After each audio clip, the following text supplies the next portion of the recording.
Écoutons avec sagesse et avec attention ce que le maître Cheikh Diop a à nous dire. Je crois que le mal que l'occupant nous a fait n'est pas encore guéri. Voilà le fond du problème. L'aliénation culturelle finit par être partie intégrante de notre substance, de notre âme. Et quand on croit s'en être débarrassé, on ne l'a pas encore fait complètement. Souvent, le colonisé ressemble un peu, ou l'ex-colonisé même, ressemble un peu à cet esclave du 19e siècle, qui libéré va jusqu'au pas de la porte, et puis revient à la maison parce qu'il ne sait plus où aller. Il ne sait plus où aller. Depuis le temps qu'il a perdu la liberté, depuis le temps qu'il a acquis des réflexes de subordination, depuis le temps qu'il a pensé, comme appris à penser à travers son maître. Est-ce que ça ne vous rappelle pas un certain type de personne? Moi, personnellement, ça me rappelle nos frères et nos sœurs qui n'arrivent pas à s'émanciper de la colonisation spirituelle.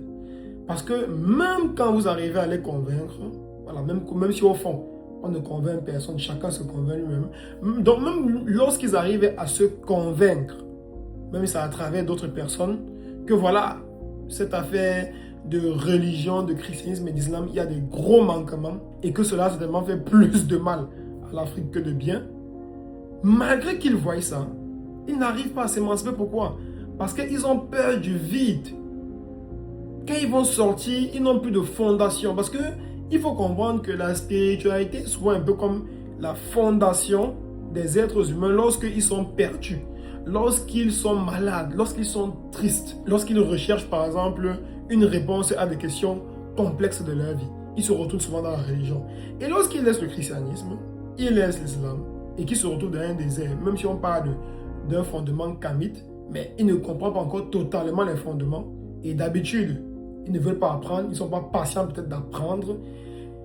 Ils sont rapidement perdus et perturbés. Raison pour laquelle ils font souvent marche arrière, ils retournent dans les religions. Je connais des proches comme ça qui disaient, bah non, votre enfant de Jésus ne suit plus les dents. Que c'est des conneries, c'est du mensonge. Mais 1 an, 2 ans plus tard, parfois même quelques mois plus tard, tu le revois encore remercier Jésus pour les bienfaits dans sa vie. Donc, c'est ça en fait. C'est très complexe. Et comme j'aime souvent bien le dire, ça ne sert à rien de vouloir trop compter sur les adultes. Parce que voilà, les adultes ont du mal à changer.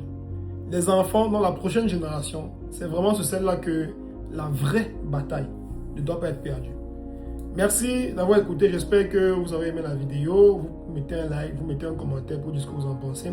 N'hésitez pas à partager la vidéo et bien évidemment à vous abonner pour du prochain contenu.